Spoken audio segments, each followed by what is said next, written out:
I once saved a man's life without expecting anything in return. Back then, I thought kindness was its own reward. But years later, that same kindness became the quiet engine of my revenge. I never used to believe in karma. I thought the world was just messy randa. Good people got crushed, and the liars, the manipulators, the smiling snakes, they always found a way to rise higher. That belief stayed with me through most of my career as a journalist. You see, journalism has a strange way of breaking your faith in humanity. You spend your days writing about corruption, greed, and deceit, and slowly, without realizing it, you start to expect the worst in everyone. My name's Daniel Ward, and this isn't a story about a headline I wrote. It's about the one story I never did. A story that began 10 years ago with an act of kindness I'd almost forgotten. Back then, I was a struggling reporter, just a name on the bottom line of a newspaper that no one really read. I was 26, broke, and one missed deadline away from being replaced by someone cheaper. It was winter, the kind that makes your bones ache and your coffee turn cold before your first sip. That night, I was the last one in the office, working on a piece about the city's failing welfare system. I remember hearing a faint knock on the glass door. When I looked up, I saw a man, thin, exhausted, drenched from the rain. He looked like he hadn't slept in days. "Sir, are you hiring?" he asked, voice trembling. I told him I wasn't the hiring manager. He nodded, turned to leave, and something in me stopped him. "Wait," I said. "Come inside. Warm up." He hesitated, then stepped in. His name was Aaron Blake, a journalism graduate who'd lost everything. He'd been evicted, his father had passed away, and the newspaper internship he was promised never materialized. I made him tea from the office machine. The cheap kind, bitter as truth, and we talked. He reminded me of myself a few years ago, full of dreams, beaten down by reality. Before it left, I did something impulsive. I handed him my editor's email. "Tell her I recommended you," I said. "She won't ignore it." Aaron's eyes lit up like I'd just given him back a reason to believe. Etanked me promised he wouldn't forget it. But I didn't think much of it. People come and go. In journalism, faces fade faster than headlines. Fast forward 8 years. By then, I'd clawed my way up the ladder. Now a senior investigative journalist at the Metropolitan Ledger. I wasn't rich, but I'd earned respect. My stories exposed corrupt officials, shady deals, and powerful names who thought they were untouchable. One of those names was Richard Halden, a billionaire developer with a spotless public image and a private empire built on deceit. Holden was the kind of man who smiled for cameras and crushed people behind the scenes. And unfortunately, my newspaper had just signed him as one of its major investors. My editor called me in one morning. "Daniel," she said cautiously, "drop the Holden investigation. We're not publishing it." I stared at her in disbelief. "You're killing the story because he owns the paper now." Siget. "Because I have orders from the board. You know how this works." That's when I realized truth wasn't killed by lies anymore. It was killed by money. A week later, I got an anonymous tip. It said, "Check the development permits on the Riverside project. The names on those documents will tell you everything." The sender didn't sign it, but the email domain was familiar, a smaller independent media outlet across town. I followed the lead, and what I found changed. And everything. Holden's company was forging safety permits, paying off inspectors, and evicting entire families to build luxury condos. I had proof, files, signatures, invoices. When I took it to my editor again, she didn't even look up. "Daniel," she said, "the story doesn't exist." She slid a sealed envelope across the table. My severance check.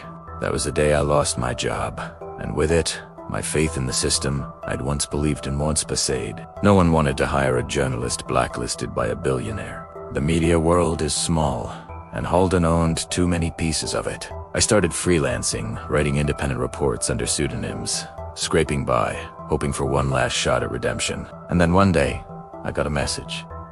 It was short. "Daniel Ward, it's Aaron Blake.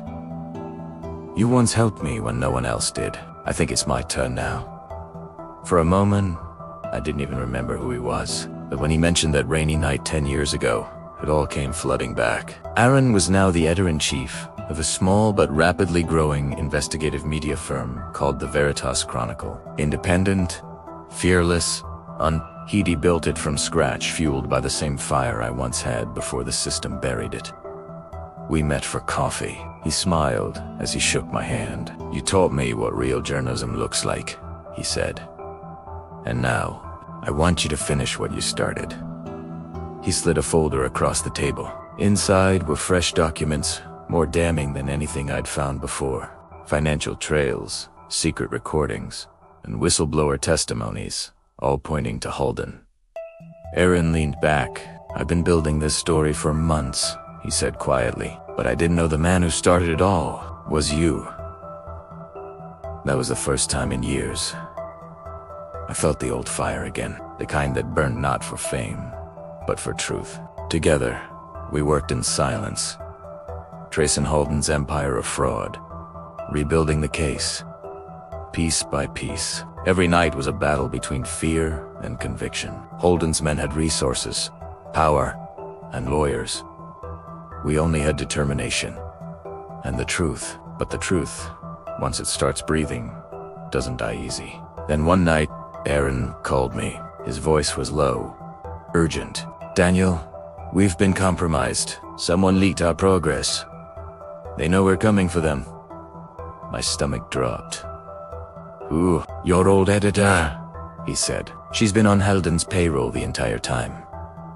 My pulse froze. The same woman who'd fired me had been selling stories to Holden for years, protecting his empire. Aaron's voice trembled. Handlities. Just be careful." I didn't sleep that night. Something told me this story wasn't just dangerous, it was personal. The next morning, I went to the office and found it ransacked. Computers smashed. Files missing. Aaron was gone. The last time I saw Adam Blake, he was handing me the truth. And then, he vanished.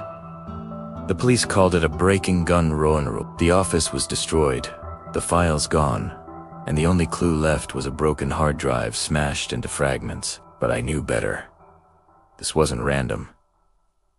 It was a message. Aaron's disappearance hit me harder than I expected. He wasn't just a colleague.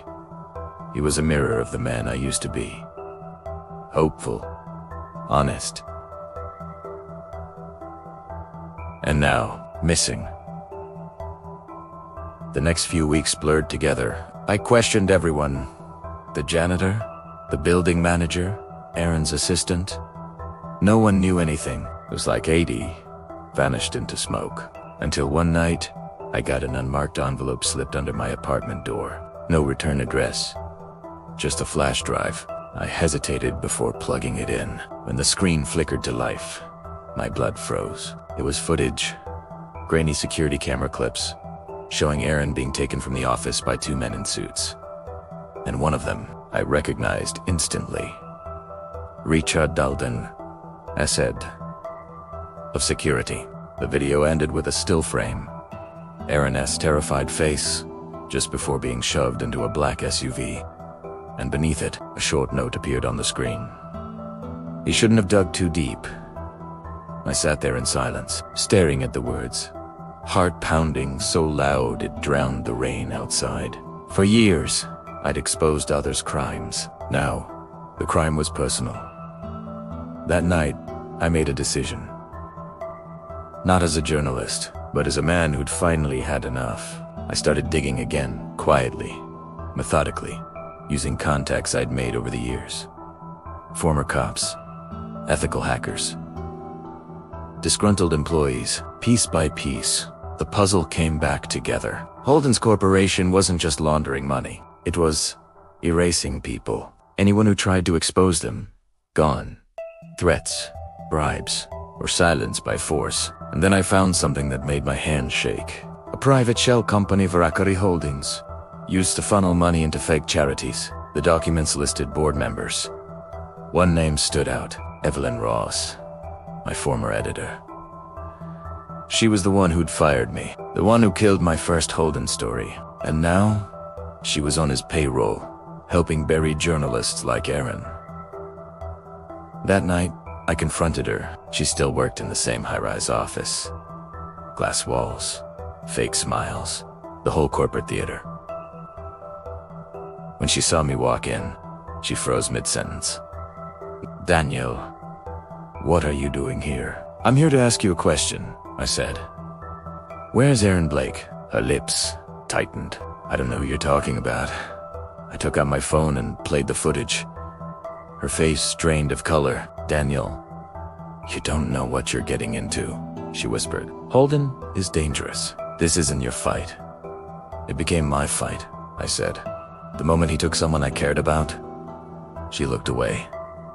Then quietly, she opened a drawer and handed me a USB drive. "Big Italiano. It's everything I have. He kept copies just in case when he took it." She grabbed my hand. "Be careful, Daniel. You can't win this by their rules." I looked her dead in the eye. "Then I'll change the rules." The files she gave me were explosive. Recordings of Holden's private meetings, bank transfers, emails ordering containment of whistleblowers, including Aaron's name. It was enough to bring the empire down, but I couldn't just publish it.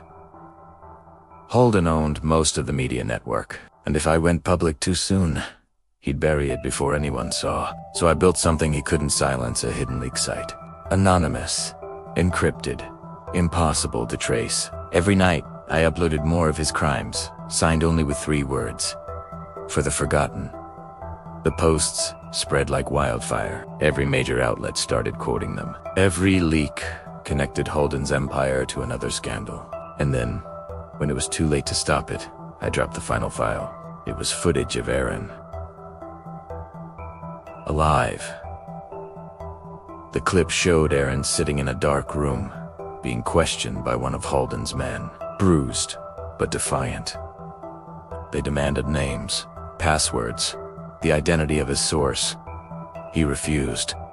Even when they hit him, even when they threatened his life, his last words in that video still haunt me. "You can kill a man, but you can't kill the truth." That line, that single act of defiance, became a global headline. Within days, the leak went viral. The government launched an investigation. Holden's accounts were frozen. His partners turned on him. And Evelyn, my former editor, testified in court. They found Aaron's body 2 weeks later, left in an abandoned construction site, no ED and no name. But I knew it was him by the watch on his wrist. The same one he wore the night he thanked me 10 years ago. I buried him myself. No reporters, no cameras, just the sound of the wind through the grass. I left a note at his grave. "You kept your word. Now I've kept mine." When Holden's trial began, he sat in silence, flanked by lawyers. While the world watched, I wasn't there as a reporter. I was there as a witness. When they played the video of Aaron's interrogation, the courtroom fell silent. Holden's mask cracked for the first time, and when the verdict came, guilty on all counts, I didn't cheer. Because revenge isn't sweet. It's quiet. It's the sound of justice breathing again after being buried alive. Months later, I got a call from Evelyn. "They're rebuilding the Veritas Chronicle," she said softly. "They want you to lead it." I hesitated. Part of me wanted to walk away to finally let go. But another part, the part Aaron had reignited, knew I couldn't. So I returned to the newsroom, to the mission, to the fight. And every time I walked past Aaron's old desk, I remember that rainy night years ago when kindness felt like a small, meaningless act. Turns out, it wasn't meaningless at all. It was destiny, waiting for its turn.